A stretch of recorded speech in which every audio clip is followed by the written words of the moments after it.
Learning is the essential human quest. And the reason that I believe that is that much psychological research has been done about what keeps humans happy, satisfied, finding their lives meaningful. And it turns out that a sense of progress is really critical to that.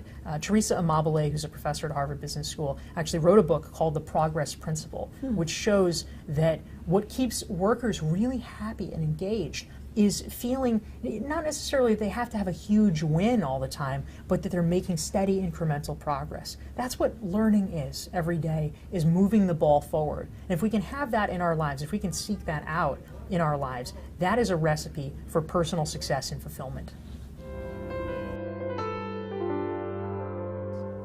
Lifelong learning is not an option anymore. The world is changing fast enough that if you do not keep up, if you do not push yourself, your ideas are going to become obsolete. And it doesn't happen immediately. The hard part is that it's gradual enough that you can be lulled into complacency. And then one day you realize the job market has changed, the world has changed, and if something happens, if you get laid off, if there are circumstances in your company, it can become very difficult to adapt to that.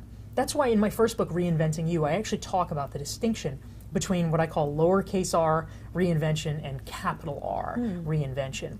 You may only reinvent yourself with a capital R a couple of times in your life. Maybe you make a career shift or you change jobs in a substantial way. But lowercase r reinvention, the daily acts of pushing yourself, keeping yourself ready, keeping yourself excited about the new thing and always learning, that's something that can and should take place all the time, because if you do that, it makes you better prepared and able to handle and welcome the opportunities that present themselves when you are making a large-scale reinvention in your professional life.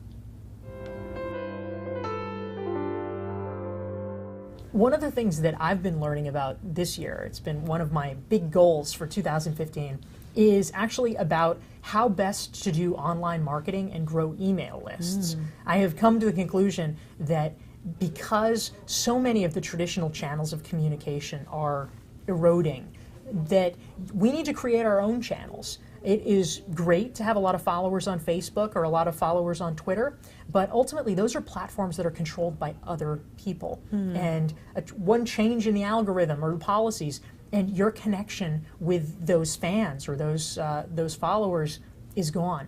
The only thing that is going to last is your direct connection to them through their inbox. And so TV isn't going to do it anymore, newspapers aren't going to do it anymore, and you can't really trust Mark Zuckerberg.